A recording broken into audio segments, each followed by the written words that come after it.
La Bible dit, car Dieu a tant aimé le monde, qu'il a donné son Fils unique, afin que quiconque croit en lui ne périsse pas, mais qu'il ait la vie éternelle. Amen. Ce soir, j'aimerais te dire que tu as la plus belle place. Parce que ce soir, il est au milieu de nous. La Bible dit, deux ou trois réunis, assemblés en son nom. Il est au milieu de nous. Jésus, il est le centre de toutes nos réunions. Il est le centre de toutes nos prédications. Il est le centre et le thème central des cantiques célestes. Et ce soir, il va être au centre de ton cœur. Béni soit Dieu. J'aimerais vous dire une expérience que j'ai faite. Une expérience qui est simple. On est dans la campagne chez nous. Et un jour, il y a mon beau-père qui a acheté un agneau pour mon fils. Et en achetant cet agneau-là, j'ai été vers le berger. Et le berger m'a regardé et m'a dit, monsieur, je vous donne l'agneau.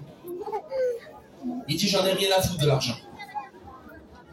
Mais s'il se passe n'importe quoi pour l'agneau, ramenez-moi-le tout de suite. Et j'ai pris l'agneau. Je l'ai mis chez moi. J'ai fait une petite cabane, j'en ai pris soin.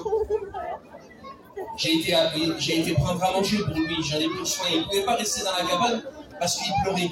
Il fallait que je le lâche. Et comme c'est la campagne chez nous, alors il me suivait, il mangeait de l'herbe, il était bien. Et un jour, il a fallu que je parte 2 jours.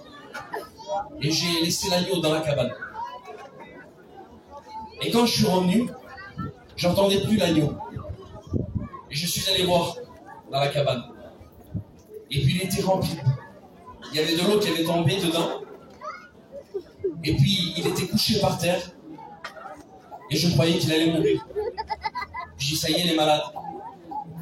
Alors ce que j'ai fait, je me suis souvenu du berger. Le berger m'avait dit, monsieur, s'il se passe n'importe quoi, ramenez-moi l'agneau. J'ai appelé le berger. Et le berger m'a dit, ramenez-moi-le tout de suite. Alors ce que j'ai fait, j'ai ouvert la cabane, j'ai voulu prendre l'agneau. Mais l'agneau, il était rempli de boue. Il était couvert de boue. Et je n'osais pas le prendre avec les mains, j'avais craint de le prendre. Mais je l'ai pris quand même, au bout des doigts, et puis je l'ai jeté dans le camion. Et quand je suis arrivé vers l'agneau, vers le berger, limite, pour lui, c'était un enfant. Il courait sur le camion et disait, vite, monsieur, ouvrez la porte. Alors ce que j'ai fait, j'ai ouvert la porte, et quand j'ai ouvert la porte, j'ai vu la réaction du berger. Le berger, il s'est arrêté comme ça, comme s'il n'y avait plus de parole devant l'agneau. Et puis, il l'a pris dans ses bras. J'ai une chose que j'aurais pu jamais faire. Il l'a pris dans ses bras et il l'a serré contre lui. Il a mis sa tête contre lui, il caressait l'agneau. Et puis, il parlait avec l'agneau, c'est pour un enfant. Et puis, il a fait une chose, c'est qu'il lui a donné un biberon de lait. Il l'a caressé, et puis il l'a remis par terre, il s'est remis pied sur ses jambes, l'agneau. Il a ouvert la bergerie, elle est repartie dans la bergerie. Et il m'a regardé et m'a dit, monsieur, vous savez ce qu'il a eu l'agneau? Ben, je dis non. Ben, il s'est ennuyé de son berger. J'aimerais vous poser cette question ce soir.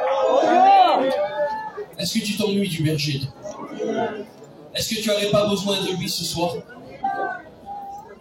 La Bible dit que tout homme est pécheur privé de la gloire de Dieu. La Bible dit que le salaire du péché, c'est la mort. Mais le don gratuit de Dieu, c'est la vie éternelle en Jésus-Christ. Béni soit Dieu. Ce soir, nous sommes à la bonne place. Car la parole de Dieu va être annoncée. Béni soit Dieu. Vous savez, quand je n'ai pas osé, moi, prendre l'agneau dans mes bras, j'aimerais vous dire que l'agneau de Dieu qui ôte le péché du monde a porté les péchés de l'humanité pour chacun d'entre nous. Si nous, on ne pouvait pas s'approcher de lui, alors lui, il s'est approché de nous. Que Dieu vous bénisse ce soir. Acceptez le Christ dans votre vie. Acceptez le bon berger qui vous conduira dans toute la vérité. Que Dieu vous bénisse. Seigneur, je veux louer et bénir ton Seigneur. Je veux te dire merci dans cette soirée, Seigneur. Parce que tu es présent dans ce lieu. Tu es celui qui va bénir notre vie. Amen. Nous attendons à toi un mot qui vient de toi. Nous ne voulons pas écouter un homme, Seigneur Jésus. Nous voulons que ton serviteur soit un instrument entre tes mains. Et nous voulons que le souffle du Saint-Esprit souffle en lui, afin qu'il nous apporte cette parole qui vient de toi. L'homme ne vivra pas de pain seulement, mais de toute parole qui sort de la bouche de Dieu. Alors Seigneur, bénis l'assemblée, bénis ton serviteur qui prêche ta parole. Au nom de Jésus-Christ, donne une double portion de l'Esprit. À toi revient la gloire dans cette soirée. Amen.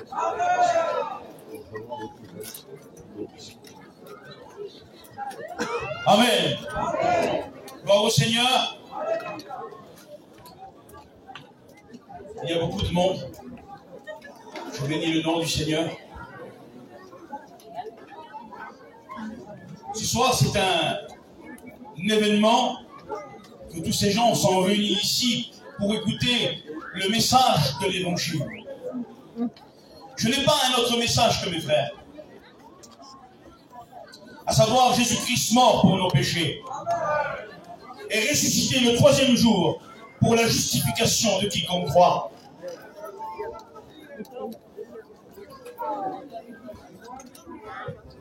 Frères et sœurs, ce que nous avons besoin ce soir, c'est du feu.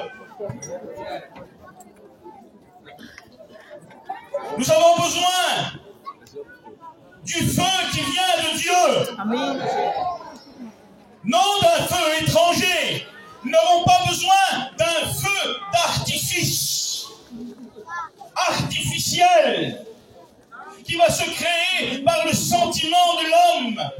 On applaudit des mains, on dit Amen très fort, on se lève, on dit qu'on est d'accord. Non, le feu de Dieu peut nous faire rentrer en nous-mêmes et nous faire pleurer sur notre misère. Nous voulons le feu qui ouvre les yeux. Nous voulons le feu qui nous fait réaliser notre état. Nous voulons le feu qui révèle la tiédeur. C'est ce feu-là que nous voulons au milieu de nous. Je prie Dieu qu'il souffle ce soir. L'onction de Dieu parle mieux que nous. Par des multiples paroles, on s'efforce à faire comprendre certaines choses. Mais quand le feu et l'onction de Dieu touchent un cœur, alors tout est compris. Car l'onction de Dieu est accompagnée de son amour. Et quand un cœur est touché par cet amour, alors il se convertit. Il y a 2000 ans, un feu s'est allumé